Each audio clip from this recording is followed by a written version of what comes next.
오늘 수고하셨습니다. 할렐루야 샬롬하고 우리 함께 축복하고 인사합니다. 함부로 축복하면 그 축복이 내게 돌아온다라는 걸 몇 배로 돌아오죠? 아시죠? 전심으로. 저 뒤에 사무엘로 반주하느라고 비몽사몽 일어나가지고 애를 썼어요. 우리 축복합니다. 할렐루야 샬롬 샬롬 샬롬 샬롬 샬롬 샬롬. 하나님 사랑합니다. 여러분 주 안에서 사랑합니다. 금지된 애도법 이렇게 나와 있네요. 신명기 14장 1절에서 21절인데 이따 또 말씀 읽고 기도하는 시간이 있어서 성찬 예배로 여러분들 여러 가지 번다 하셨을 것 같아서 되도록이면 찬양을 줄일 수는 없어서 중간중간 제가 나름 신경을 썼습니다. 너희는 너희 하나님 야훼의 자녀이니 죽은 자를 위하여 자기 몸을 베지 말며 눈썹 사이 이마 위에 털을 밀지 말라. 1절에 이렇게 말씀하죠. 또한 그것은 너는 내 하나님 야훼의 성민이라. 야훼께서 지상 만민 중에서 너를 택하여 자기 기업의 백성으로 삼으셨느니라. 이렇게 쭉 나옵니다. 정한 짐승과 부정한 짐승, 너는 가증한 것은 무엇이든지 먹지 말라.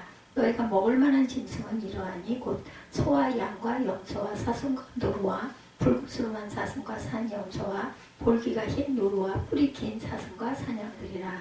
짐승 중에 굽이 갈라져 쪽발도 되고 새김질도 하는 모든 것은 너희가 먹을 것이니라. 다만 새김질을 하거나 금이 갈라진 짐승 중에도 너희가 못할 것들이 있을 것이니라 말하죠. 낙타와 토끼와 사ባት 그것들은 새김질을 하나 굽이 갈라지지 아니하였으니 너희에게 부정하다. 돼지는 굽이 갈라졌으나 새김질을 못하므로 부정하니 너희는 이런 것을 고기를 먹지 말 것이며 사체도 만지지 말 것이니라. 오늘날 같았으면 돼지고기들을 다 먹는데 먹으면 안 된다 하시죠.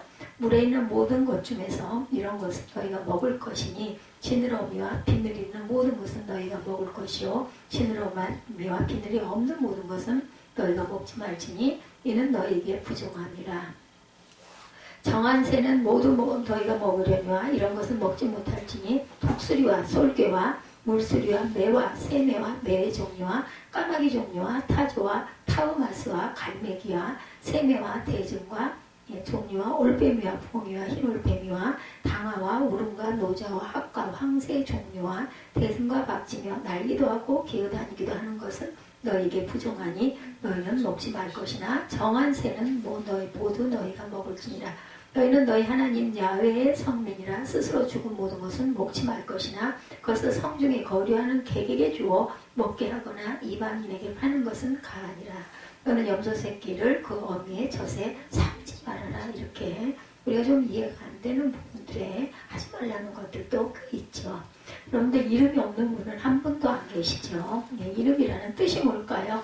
우리는 그냥 이름 하면 우리 이름, 그죠? 이한나, 유은정, 정바울 이런 이름이 이름이다 이렇게 생각을 하는데 이름은 일컬음의 준말입니다. 일컬음.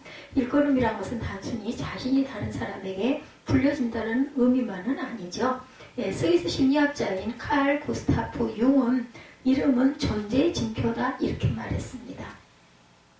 한 사람의 정체성을 대변하죠. 누구, 이한나 하면 저 사람 누구지 이렇게들 알죠. 그 이름으로 스스로를 알고 또 남들이 구별하여 알아주는 것이다. 전에 제가 저녁에 수영을 다니잖아요. 수영장에 열심히 앞에 카운터를 보던 그 자매가 어느 날 갑자기 그만둬가지고 참 섭섭했는데 어제 보니까 토요일날 거기 카운터에 앉아 있어서 엄청 반가웠어요. 그래가지고 물어봤어요. 그럼 직장을 딴 데 어디로 옮기셨습니까? 했더니 세상에나 옛날에 제가 그랬을까요? 제가 딸이 유학을 가서 그걸 준비를 해줘야 되기 때문에 그냥 직장을 쉽니다 라고 얘기를 해서 깜짝 놀랐어요. 자매인 줄 알았더니 그럼 집사님일까? 교회를 나가다 지금 안 나간다고 얘기를 들었고 사는 곳은 마곡집이다 이렇게 얘기를 하더라고요. 그러면서 나중에 문자를 하나 보냈는데 전화번호를 서로 교환을 했어요. 문자를 보냈는데 뭐라 그러시냐면 한결같이 변함없는 모습으로 항상 그렇게 열심히 나오시는 모습이 아름다우십니다. 이렇게 칭찬을 해주셔가지고 제가 엄청 기뻤습니다.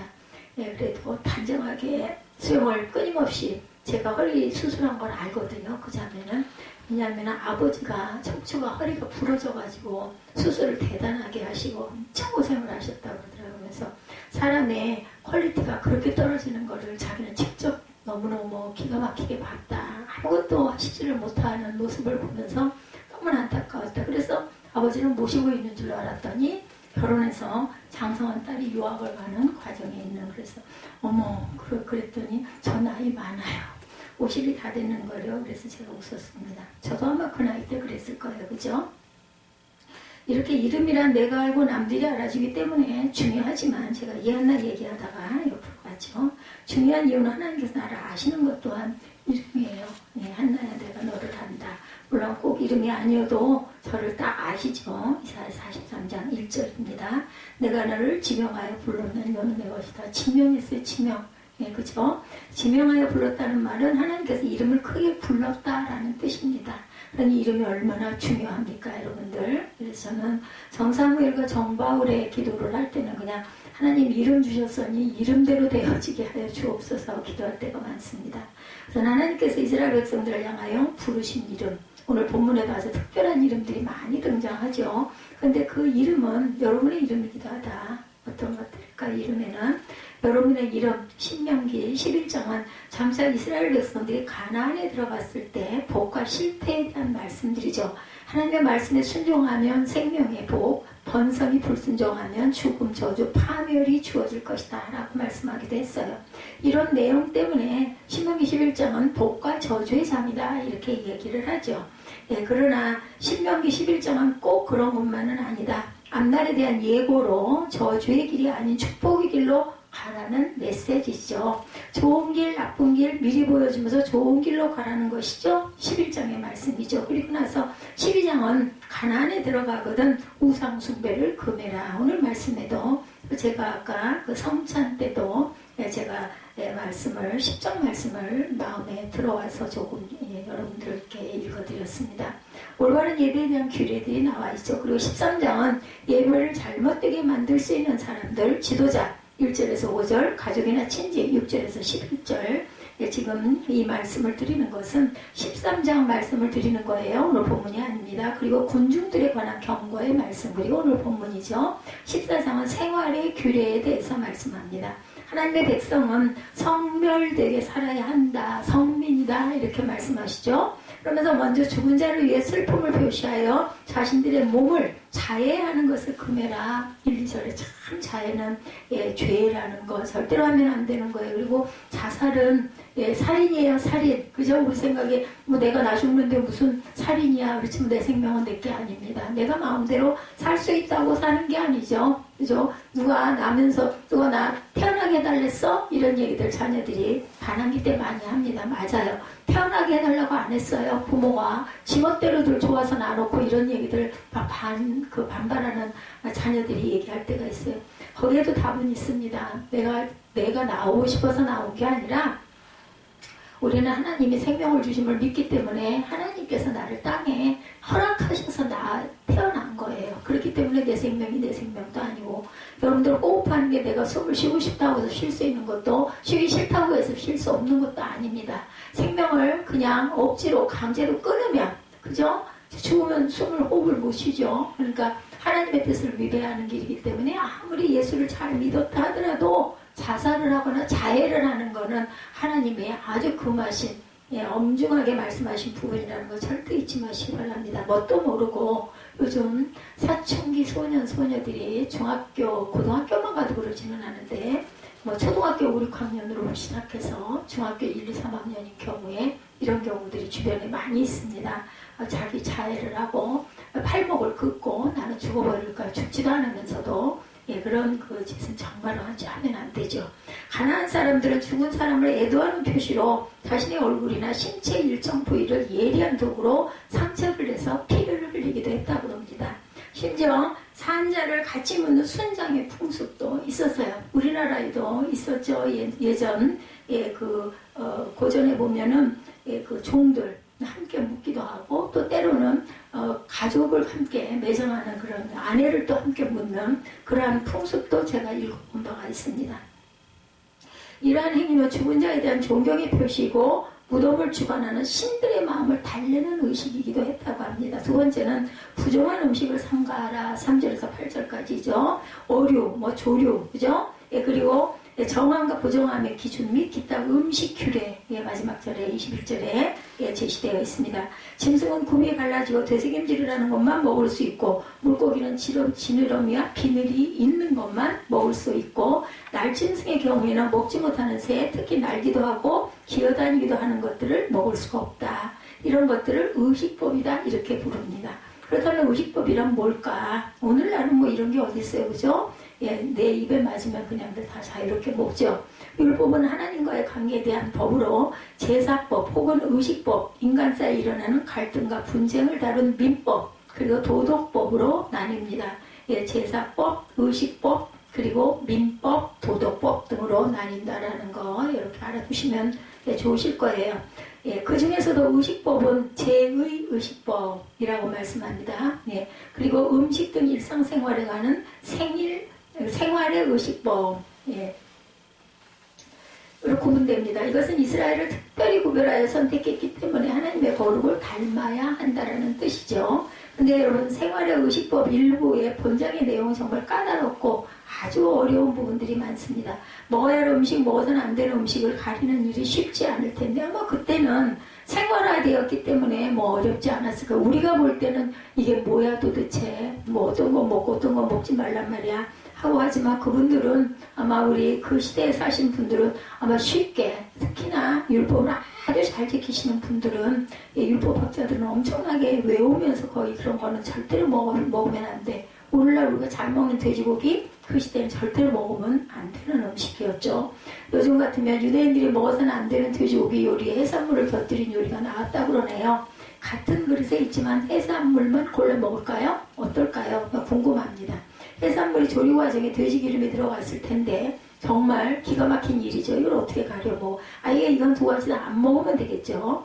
예, 그것은 의식적인 조합, 즉 율법보다 이스라엘이 누구냐를 확인시키는 방법이다. 하나님은 이런 골치 아픈 문제를 말씀하면서 당신을 방법대로 문제를 풀어가게 하신다라는 것. 이스라엘이 누군지를 알면 이런 의식적인 조항이 결코 짐이 안 된다는, 당연히, 예, 제가 이제 아들이 군대를 가겠다라는 뜻을 밝혀가지고 애를 데리고 군대 가서 훈련을 받고 규칙적인 생활을 하고 건강이 좋아지고 군살도 좀 빼고 정신력도 강화되고 참 좋은데, 사무엘아 너 술 담배 때문에 나는 참 그게 조금 염려가 된다 그랬더니, 담배는 죽인다 그래도 절대로 안 먹을 것이고 술은 혹시 모르지만 거의 안 먹을 것이다 라고 얘기를 해요. 그래서 정말 다행이다라는 생각을 했습니다. 이스라엘이 누군지 의식적인 조항이 결코 짐이 안 된다. 그들에게는 이게 딱. 그래서 그나마라도 술, 담배라도 안 하고 이 나이까지 이제 곧 5월달이 되면은 정말 만 19세가 되는 거죠. 근데 지금까지 그런 거 가까이, 독이죠, 독. 가까이 안 간 게 정말 감사하다라는 생각을 합니다. 그 다음에 하나님은 이스라엘을 향해 누구라고 말씀하셨어요? 하나님은 야훼 자녀다라고 말씀하시죠. 먼저 하나님은 이스라엘 백성을 향하여 하나님 야훼 자녀, 너는 내 선민이다 말씀합니다. 지극히 평범해 보이는 이 표현은 오늘 본문의 대상들과 본문이 주어진 시점에서 볼 때 아주 중요합니다. 오늘 이스라엘 백성들이 40년간의 광야 생활을 끝내고 요단강을 건너서 가나안에 들어가기 직전의 상황입니다. 지난 40년은 부모 세대들이 광야에서 죽어간 세월이었죠. 광야에서 거의 다 죽었어요. 그죠? 여호수아와 갈렙만 남겨놓고 죽었죠. 그들이 광야에서 죽어간 이유는 수차례에 걸쳐 하나님께 범죄했기 때문입니다. 애굽에서의 기적과 홍해, 만나와 메추라기, 반석에서 터진 물, 아말렉과의 싸움에서 승리다. 엄청난 역사를 경험한 그들이 경험한 기적보다 더 자주 범죄했고 그 결과 그들은 광야에서 죽어야만 했어요. 근데 그러지 않았어도 아마 오늘날 이 세대가 그 광야에 그 시절로 돌아간다면 제가 생각할 때는 저를 비롯해서 살아남을 자 하나도 없을 것 같습니다. 예, 그만큼 약해졌죠. 여러 가지 면역에서. 그래서 모세는 그들의 전철을 밟지 않도록 부모 세대처럼 살지 말라고 계속해서 반복하고 있습니다. 근데 실패한 부모를 언급하면서 그들처럼 되지 말라고 말한 것이 듣는 사람 입장에서 그렇게 꼭 썩 듣기 좋은 말씀만은 아닌 거예요. 그죠? 예. 실패한 부모를 그렇게 언급하면서 네 부모처럼, 네 엄마처럼, 네 아빠처럼 되지 마 이런 말하면 듣기가 좋겠습니까? 예. 어릴 때 자주 들었던 싫었던 말, 예, 그런 말 저도 이런 말 들은 적이 있어요. 지 아빠 꼭 닮았어. 판박이야. 지 엄마 못된 성품 꼭 닮았어. 이런 소리 들으면 너무너무 속상하죠. 지금도 마찬가지입니다. 예, 자녀가 있다 보니까 그 자녀가 당신 닮아서 성격이 못됐어. 이런 소리 들으면 정말 속이 상해요. 제가 성격이 못된 건 알겠는데 나 닮아서 성격들이 모두 못됐다라는 말을 들으면 너무 가슴이 아픕니다. 예, 제 자녀들은 저보다는 아주 좀 더 온유하고 하나님 보시기에 더 사랑스러운 그런 자녀가 됐으면 좋겠다라는 그런 마음을 가지고 늘 기도하는 입장이기 때문에 그럴 거예요. 거기다가 그 말을 사랑하는 어머니로부터 자주 듣는 것은 좋은 일이 아니에요. 그죠? 예, 엄마가 아빠가 미우면 예, 아들을 보고 네 아빠 닮아서 너도 똑같구나 이런 말 하는 걸 제가 많이 들었습니다. 좋지 않습니다. 이스라엘 백성에게도 부끄러운 부모 세대를 닮았다는 말은 어쩌면 수치심을 안겨주고 자존감을 떨어뜨리는 일, 하여튼 누구를 비교한다는 것은 좋은 게 아니에요. 대개들 화가 속이 상하면 화풀이를 자녀들에게 막 말로 그렇게 하는 경우가 있어요. 그죠? 그러면 안 되는데. 그리고 또 후회들을 하죠. 이런 이스라엘 백성들에게 하나님께서 말씀하시죠. 너희는 하나님 야훼의 자녀이다. 이 호칭에서 무엇이 강조되어 있습니까? 하나님께서 당신의 이름을 하나님이라는 그 하나만으로도 충분히 아실 텐데 뭐라고 그러세요? 하나님 야훼라고 반복해서 말씀하고 강조합니다. 당신을 강조하는 이유, 스스로를 높이심이 아니라 자존감이 낮고 수치심에 휩싸이는 이스라엘 그 선민들, 자녀들을 위해서라는 것. 너는 부끄러운 내 부모의 자녀가 아니라 창조주 하나님, 만군의 야훼 내 자녀다라고 말씀하는 거라는 것. 그러니까 굉장히 위로하는 말씀이에요. 굉장히 긍휼과 사랑으로 주시는 말씀이죠. 최국 중국 재벌들의 자녀들의 만행에 관한 뉴스 여러분들 보셨습니까? 애완견에다가 1,400만 원짜리 애플워치 2개를 채웠다네요. 졸부처럼 보일까 봐서 4개 다 하지 않고 2개만 했다. 뭐 이런 이야기가 있다고 합니다. 다른 어느 재벌 아들도 그 비슷한 처신을 했다고 하네요. 왜 이런 말씀을 드리냐면 중국 그런 그 졸부들의 아들도 아버지 때문에 남들이 상상치 못한 일들을 저지른다라는 것. 중국이 상당히 보면은 요즘에 메이드 인 차이나가 써지지 않은 상품이 없어요. 보니까는. 삼성의 컴퓨터라고 해서 들어가 보면은 만든 곳은 베트남이 여지없이 그래요. 어떤 고급 냉장고를 보고 혹시 이건 아니겠지? 제가 그렇게 해서 들여다보면 똑같이 그 만든 것은 메이드 인 차이나라고 써져 있습니다. 그러니까 의복들도 해서 물어보면 어쩔 수 없다. 다 이건 그쪽에서 OEM을 줘서 받아갖고 온 물건들이다. 다 그래요 요즘에. 그러니 얼마나 그들이 잘 살아졌겠습니까? 인구는 또 오죽이나 많습니까? 그렇죠? 그러다 보니 앞이 뻔히 보인다고들 하죠. 그들이 강대국이 이제 점차되어 갈 것이다.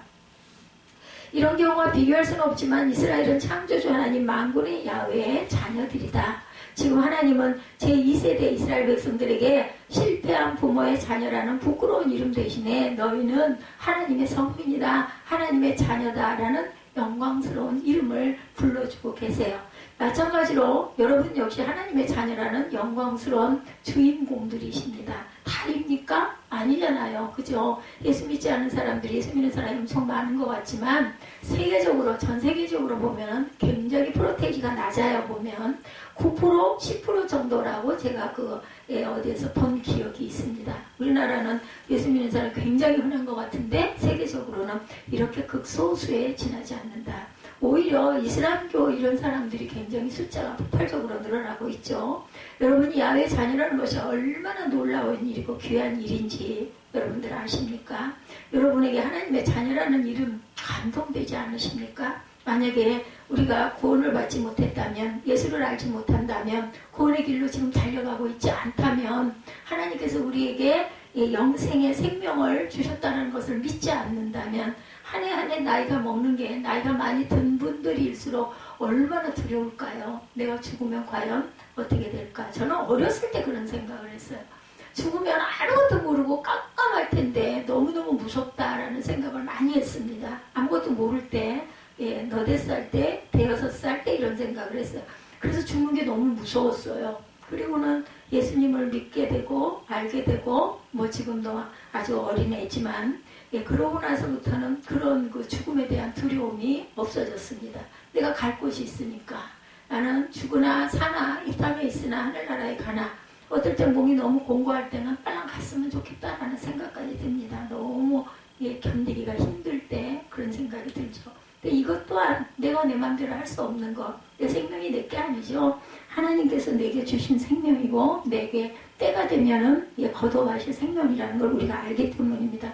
이 소망이 있기 때문에 두려움 없이 하루하루를 기쁨으로 감사로 그저 아까 우리 읽은 어떻게 이상하게 오늘은 일부에도 마태복음 6장 말씀이어가지고 너희들 염려하고 근심하지 말라 이런 공중에 나는 새도하고 그 부분에 말씀을 함께 나누고 오늘도 또 어떻게 보니 마찬가지의 말씀이 되기는 했는데 염려하고 두려워한다고 해서 니키가 한자나 더해지려 하는 거죠. 염려하고 두려워하면은 오히려 우리 몸에 굉장히 안 좋다라는 거 우리 다 알고 있습니다.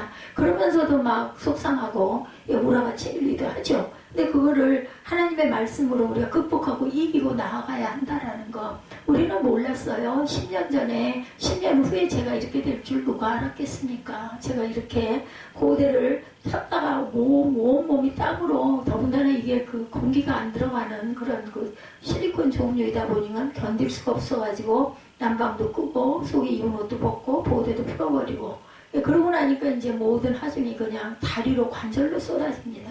아직 이게 좀 금방 좀 많이 나아지려니 했더니 나아지지가 않고 오히려 다른 현상들이 자꾸 일어나서 힘들어서 할 수 없이 지난주에는 제가 진통제가 거의 다 떨어져가지고 나가는 그 병원에 가가지고 약을 대처할 약을 똑같은 약은 없으니까 받아가지고 와서 그래도 하루에 한 번 정도만 되도록이면 약을 안 먹으려고 하는데 혹시 내가 이 약을 잘 안 먹어서 3개월치 받은 약이 지금 6개월이 다 됐는데도 아직도 몇 알이 남아있다라는 건 반 이상도 안 먹었다라는 거죠. 아침 저녁으로 먹어야 하는 걸 안 먹고 그동안은 잘 올 수 있었어요. 근데 이제는 안 먹고는 있을 수가 없다 보니 약을 다시 받아온 거죠. 그럴 때 얼마나 절망스러워요. 도대체 이게 어떻게 되려고 일어나 이런 생각이 들죠. 근데 다행인 건 죽음에 대한 두려움은 없습니다. 그런데 다만 그 생각은 있죠. 돌아갈 때 너무 많이 고통받고 주변 사람들 힘들게 하지 않고 자는 듯 어느 날 정말 평안하게 그냥 누워서 갔으면 좋겠다 이런 소망은 있지만 뭐 그게 막 강박관념이 될 정도로 마음이 괴롭고 무섭고 힘들고 이렇지는 않아요. 그냥 그게 소망이라면 소망이고 저와 같은 기도는 나이 드신 모든 분들이 다 하고 계신다라는 얘기를 또한 제가 듣기도 했습니다. 저만 그런 게 아니더라고요. 보니까 60이 넘으신 분들은 다 그 생각들 하신대요. 돌아갈 때 정말 고통받지 않고 돌아가게 해주시옵소서 기도한다고 합니다. 그러다 보니 하루하루 되도록이면 기쁨과 감사로 살고 싶어요. 여러분들 아시죠? 상대방에게 상처를 주는 말을 자꾸 하시면 그 사람이 살아나는 게 아니라 고쳐져야 되는데 고쳐지라고 좋은 말씀으로 권면해 주시는 건 아는데 그게 지나쳐서 상처가 되다 보면 물론 젊은 분들도 마찬가지지만 나이가 제 나이 정도 되면 안 듣고 싶어요. 물론 많이 부족하죠. 어떻게 온전하겠습니까? 그런데 그런 말로 자꾸 얘기를 듣다 보면 정말 너무너무 괴로워요. 내가 부족한 것도 괴로운데 그 말을 계속 공격으로 듣다 보면 일어날 수가 없어요. 이 상태에서. 그래서 우리가 주변에 아픔을 주지 않고 상처를 주지 않는 방법도 권면을 하되 누구에게든 우리 자녀들도 그러죠. 듣기 싫은 소리 2번만 반복하면은 그 아이 나랑 가까워지는 게 아니라 더 멀어져요. 말도 아예 안 섞으려고 해요. 방문 닫아버리고 아예 내다도 불러도 내다도 안 봅니다. 그렇다면 방법은 없어요. 사랑하면서 관계가 좋아졌을 때 돌려서 조금씩 병원에 안 가겠다고 그러더라고요. 자기는 멀쩡하다고. 아까 근데 일부 예배 드리면서 생각을 한 것도 아닌데 마음에 온 게 내가 소아일 때 가서 검사를 해야지 이제 올해 5월달이 지나가고 나면 너는 이제 성인이 돼서 일단은 소아병동이 그나마 좀 한가하던데 그렇다고 한가하다고 뭐 사람이 없는 건 아니었어요. 근데 성인병동은 뭐 발도 디딜 수 없을 정도로 세월아서 엄청나게 복잡하더라고요. 순번도 엄청 많이 기다려야 되는데 그나마 소아 쪽은 빨라가지고 얼렁얼렁 검사도 하고 볼 수가 있었는데 또 만약에 소아병동 그거 하던 거 안 해버리고 군대를 가거나 하면 혹시 그 증상이 일어나거나 훈련을 많이 받거나 몸이 힘들어가지고 증상이 일어나면 너 육군 통합병원에 들어갈 텐데 거기 가면은 성인 검사 처음부터 끝까지 다 해야 할 텐데 너 꼭 그렇게 하고 싶냐. 제가 아까 이렇게 좋은 말로 일단은 탈렸어요. 그리고 결단은 네가 하는 거니까 그걸 뭐 내가 억지로 끌고 가겠어요? 안 간다 그러면 어쩔 수 없는 거지. 잘 생각해서 대답해라. 여러분들 마찬가지십니다. 하나님께서 인간에게는 자의식을 주셨죠. 선택의 권리를, 권한을 주셨습니다. 아담에게도 에덴 동산을 보여주시면서 여기 있는 모든 것들이 이름을 네가 만들어 붙여라 라고 말씀하신 것과 마찬가지로 여러분들의 살아가는 생활 안에서 믿음도 마찬가지고 생활도 마찬가지고 우리는 매일매일 선택의 기로에 늘 있어요. 크고 작은, 그죠? 오늘도 이걸 어떻게 할 것인가, 오죽하면 내가 짜장면을 먹을 것인가, 짬뽕을 먹을 것인가, 점심 때문에 헤매다 보니까 이제는 짜짬이라는 게 나왔죠? 반씩 먹어라, 그러면은.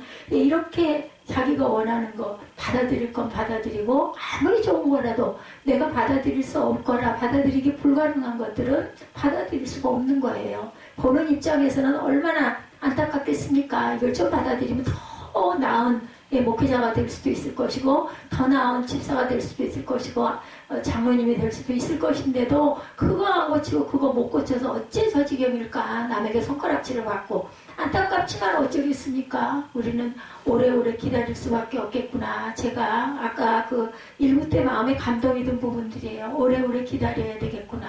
정말 왜냐하면 본인은 잘 몰라요. 남의 부분은 엄청 잘 보입니다. 그게 딱 보여요. 정말 안타까워요. 근데 그 얘기 해줘봐야 하나도 그걸 감동으로 받아들이지 않고 오히려 그걸로 인해서 더 나쁜 역효과가 생기거나 관계가 나빠지면은 이거는 더 나빠지니까 기다릴 수밖에 없겠구나. 기도해주고 기다려야 되겠다. 그 죄인에게까지도 원수에게까지도 자비와 긍휼과 사랑을 베풀어라. 이거 쉬워요? 말도 안 되는 소리죠. 그렇지만 그 마음을 가진 어디 쌤통이다 어디 한번 너 좀 당해봐. 너 큰 코 다쳤지? 이런 마음을 절대 갖지 말라는 거죠. 그를 위해서 기도해주고 그를 위해서 마음으로 살리기를 빌어주고 안타까워해주고 불쌍히 여겨주라는 겁니다. 그래야만 네가 하나님의 자녀다라는 뜻입니다.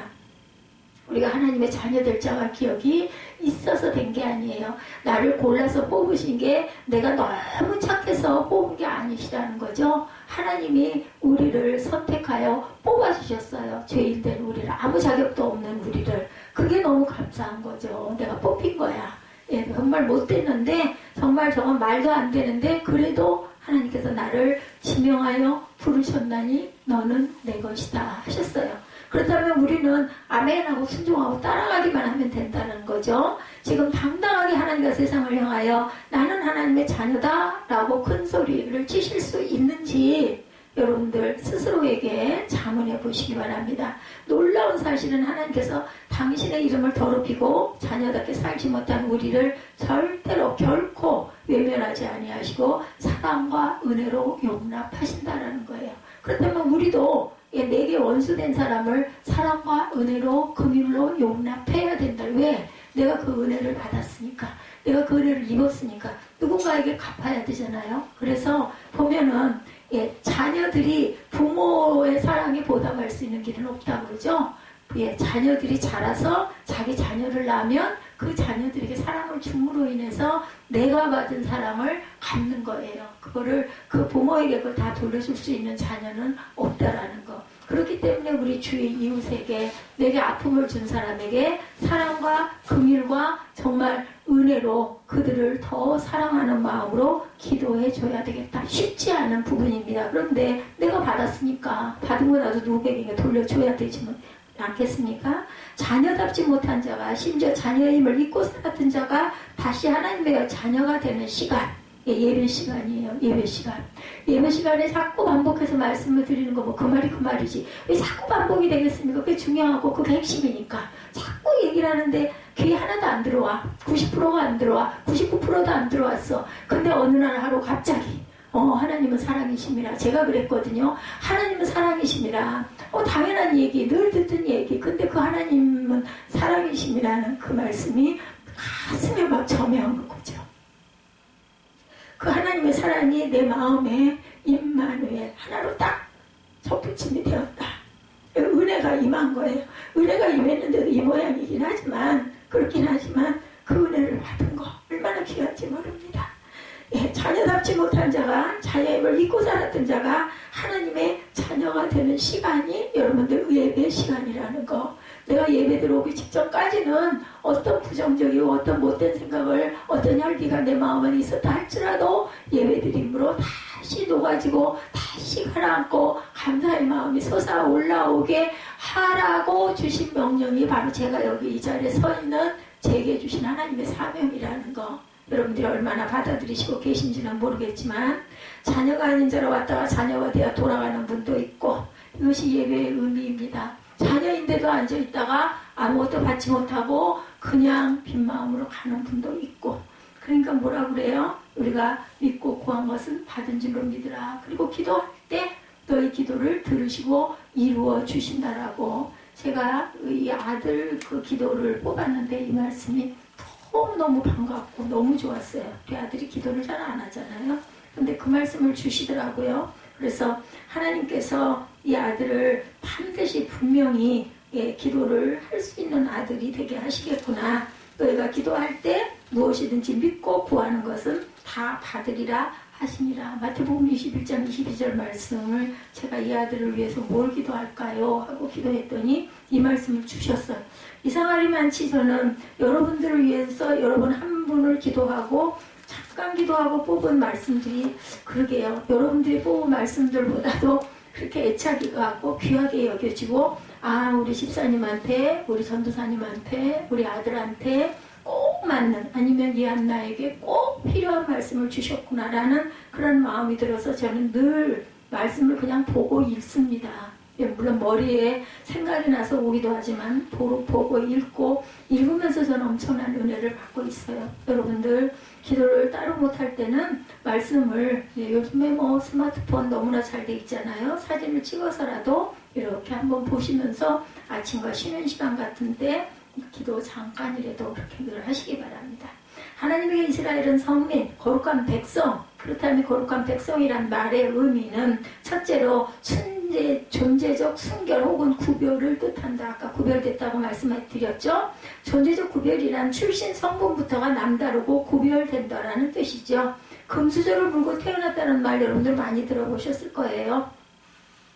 영어에서 온 이 속담은 원래 은수저를 물고 태어났다. Born with the silver spoon in one of ones 이렇게 나와 있는 건데, 이게 이제 발전이 돼가지고, 이것이 실버 스텐이 아니라 골드 스푼으로 만들어진 거죠. 이는 마우스하고 말씀하고, 이만은 서양 중세 시대에 일반 서민들은 나무 숟가락을 썼지만 귀족들은 은숟가락을 쓴 데서 유래한 거예요. 즉 금숟가락, 은숟가락을 쓰는 사람이란 어떤 사람일까요? 태어난서부터 나면서부터 귀족이는 상류층이라는 뜻입니다.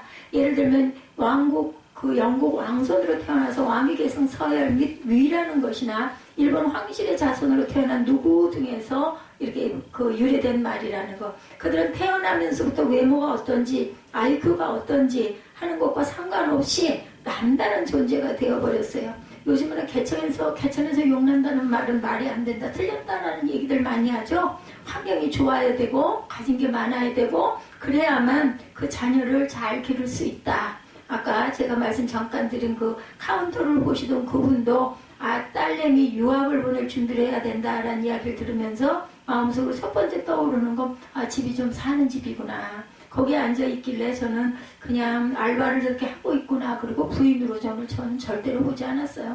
굉장히 깨끗하고 곱게 생겨서 그렇게 보질 않았습니다. 근데 남다르게 굉장히 돌봄이 있어서 참 예수를 잘 믿을 그러한 그 자매구나. 근데 나가다 그만 나간다 그래서 꼭 교회 나가라고 제가 권면을 했거든요. 그래서 지금 또 카운터를 보는 자매도 교회 나가다가 안 나간다고 그래가지고 제가 열심히 교회 나가라고 얘기하고 있습니다.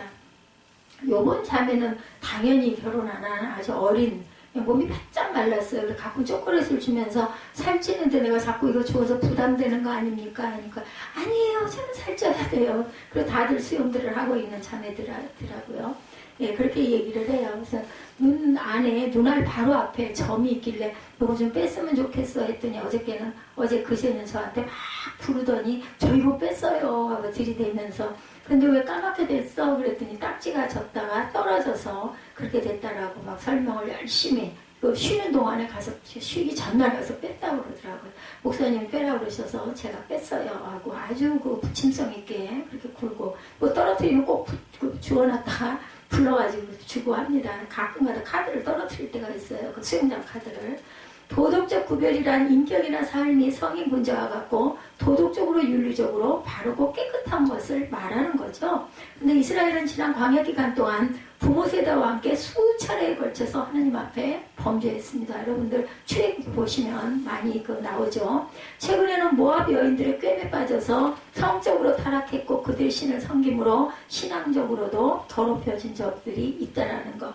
그렇기 때문에 이스라엘 백성들은 도덕적으로 순결하지 않았어요. 그 시대에. 거룩한 백성의 세 번째 의미는 육신적 순결, 육신적인 구별을 뜻하는데 이것은 생활의 순결이고 종교적인 순결을 의미합니다. 그러나 이스라엘은 이것조차도 내세울 만한 것들이 없었다.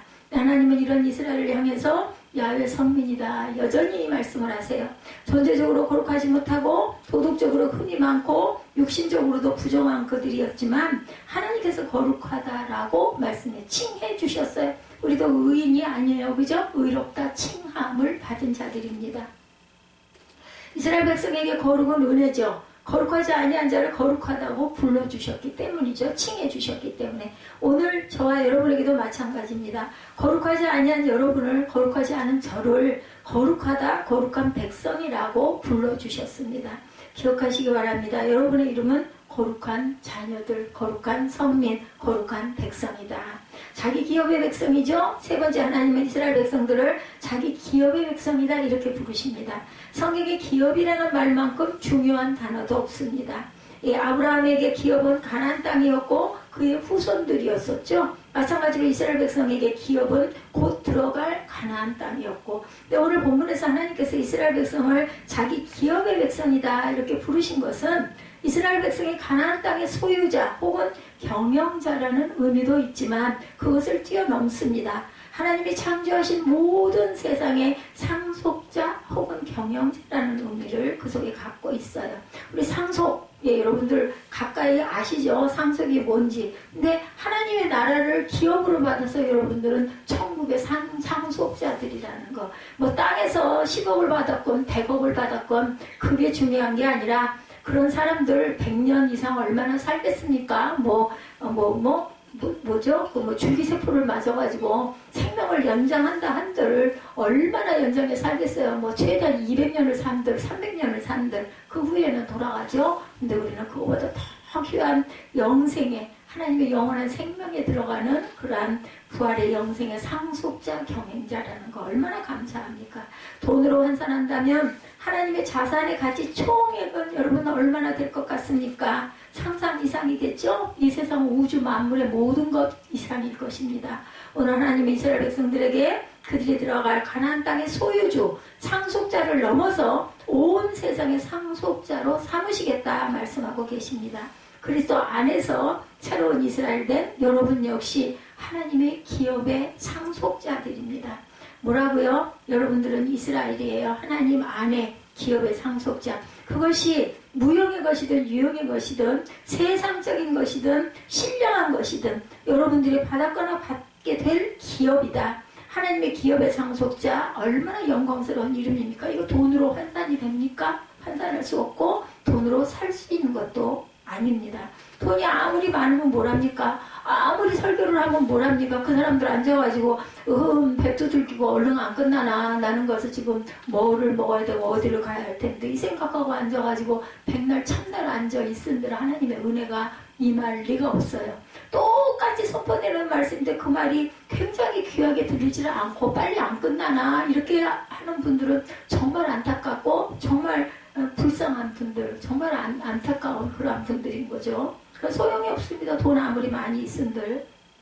제가 아까도 그 얘기했어요.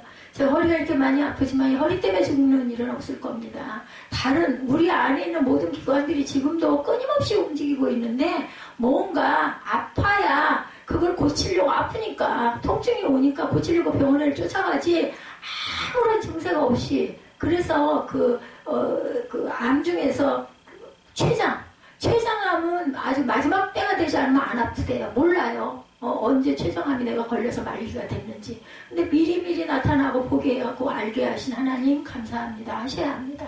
그래서 그걸 가지고 막 안타까워하고 고민할 필요가 없어요. 증세가 나타났으면 빨랑 가서 확인하고, 뭐 요즘에 못 고치는 병 거의 없어요. 여러분 정도에서 일어나는 것들은요, 아무것도 아닙니다. 저 같은 사람, 주변에 모르는 사람들도, 우리 수선지 권사님 가서 만나면 맨날 그 소리 하세요. 아이고, 목사님은 기적이세요. 아이고, 목사님은 감사하셔야 돼요. 저는 목사님 절대로 좋아지지 않으리라고 생각했습니다. 저를 자주 봤으니까, 수원집 자주 다녔죠? 몸이 그냥 구부러져가지고, 막 그냥 빨리 가야 되고, 보이기가 싫으니까, 사람들에게 보이기 싫으니까, 막 엎드려서 뛰어다녔어요. 그걸 제일 많이 본 분 중에 한 분이 그분이에요. 수술한다고 그랬을 때 안 하면 안 돼요 소리들을 여러분이 하셨어요. 그런데 세상에, 그 미용실에서는, 아이고, 진작하시지. 그분은 이제 그만큼은 잘 모르니까.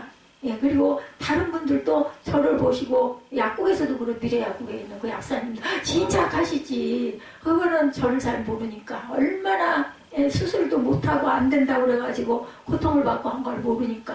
그리고 초기에는 수술하고 나서 하나도 안 아픈 것 같다든가, 얼마나 그 전에 많이 아팠으면 그게 안 아픈 것 같았는데, 요즘에는 어찌된 일인지 전에 좀 나아져서 그랬을까요? 너무너무 힘이 들고 무겁고 아프고 힘듭니다, 요즘에. 내가 어떻게 되려고. 게다가 지난번 며칠 동안 그 수영을 못 갔잖아요. 뒷머리가 무거워가지고 아주 끊어져 나갈 것 같아. 수영을 하고 나면 뒷머리 무거운 거는 다른 건 몰라도 그거 하나는 없어져요. 그럼 몸이 좀 부드러워지고 좀 곱게 서지고 이런 힘이 좀 받아지는 걸 본인이 느낍니다. 그러니까 정말 이제는 그게 뭐 즐거워서 하는 게 아니라 이건 생명이다 하고 열심히 그 방법을 하나 주셔서, 그것도 하나님의 은혜입니다. 얼마나 싫어했어요, 제가 수영하는 거. 예전에 나 얼굴 피부 나빠진다고 절대로 옆에도 안 가고 절대로 안 할 거예요 그랬으니 절대는 없어요. 절대는.